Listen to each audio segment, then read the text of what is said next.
Hey my friends, welcome back to the farm. We're going to show you a little DIY thing today. Something you can do yourself and save you a bunch of money. You won't have to call out a plumber. You can get her done.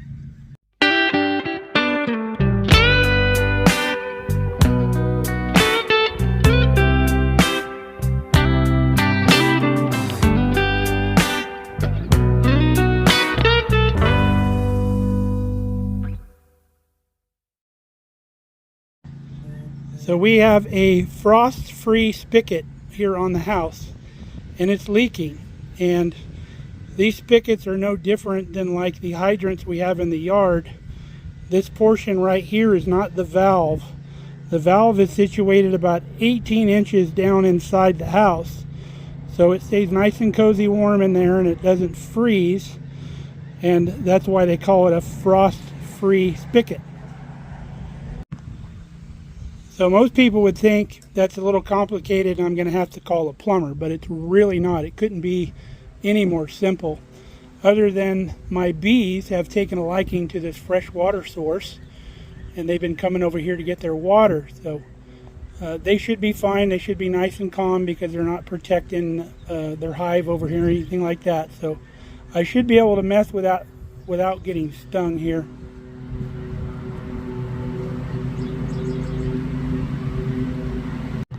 Now there's two types of leaks that these faucets can have.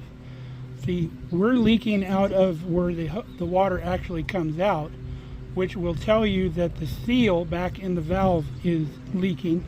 You need a new seal. The other way it can leak is right up around the knob, and that would mean that your packing is no good. But generally the only time it will leak there is when, say, you got a hose hooked up to this with a nozzle that's not running and you got pressure in the line, then you might see it leaking around the packing there behind the valve.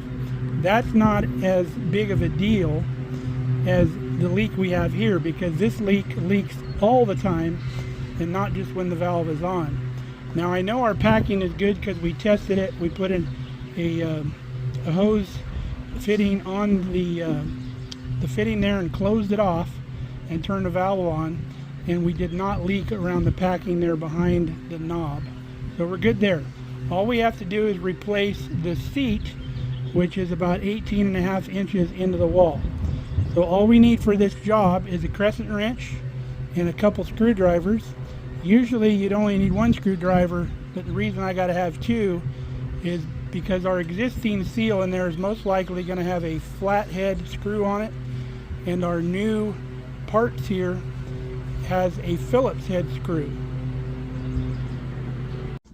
So before you do any work on your faucet, you need to turn off a valve to stop water coming to this area. Sometimes there'll be a valve closer to your spigot. Other times you're going to have to turn off your main water valve, which is not a big deal. So this is the fix for the inside seal. It's just a rubber seal with a screw that goes on the other end of the shaft that's in the wall. You can get this on Amazon. It's a prior or preer valve is what we have here, the Mansfield style. It's got the part number right there if you need that. So to get this going, all we got to do is take our crescent wrench, get it on this right here. We'll turn it to the left like you would normally do with a nut to loosen it, and that will unscrew and the whole stem will spool out. You don't have to remove the knob because this whole thing's coming out. If you were going to replace the packing here, that would be the only time you need to remove the knob here. So let's get this thing spun out. Now usually these will be fastened to the wall through these holes with some screws or bolts or whatever, but this thing is in there pretty tight. If you find that you can't loosen this nut without affecting this, put a pipe wrench on this so this doesn't spin. Hold it down this way while you turn the nut this way. So you can see I've loosened this with the crescent wrench so it comes, and then once you get this loose you have to turn the actual valve because there's threads on the inside, and then that whole rod pulls out, and right there on the end, that's our culprit. We need to change that.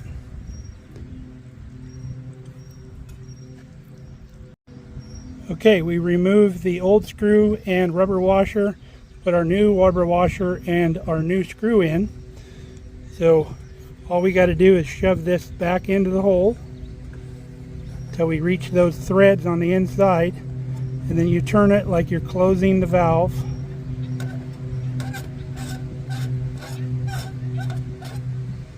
Just like that. And make sure you get these threads started here.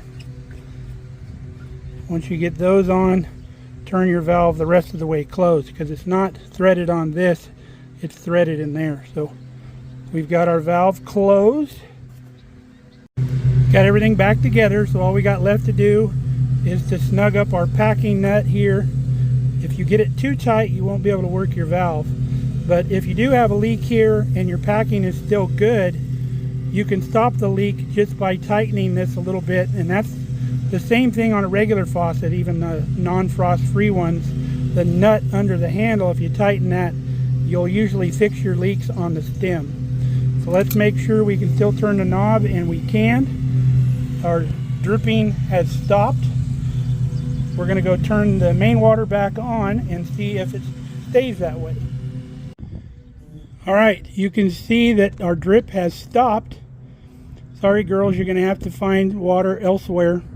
Don't worry, there's plenty of buckets around to get water from. You can go back to your old spot. But no leaks. Now that kit is fairly cheap. I think it's $9 on Amazon. But you can get by even cheaper and you won't have to wait. Take your old washer down to the hardware store. And most hardware stores will have like pull-out drawer bins where all their gizmos and gadgets and fasteners are. And a lot of times one of those drawers will have different size rubber washers in them. And you can get one to match up, even take the stem in with you. And they can find you a rubber washer that'll work, and just use your old screw if you wanted to do that. Now if you're going to do that, you want to start early in the morning to where the hardware store is not going to close on you. If they don't have your part, you can put that thing back together temporarily until you can get the part that you need. Alright folks, it's another project down, and that's something we've been having to do for a couple weeks now. And we saved some money by doing it ourselves. A plumber would probably charge you $100 bare minimum just to come out. And if you're lucky, that would be all they charge you, and they wouldn't charge you for the fix as well.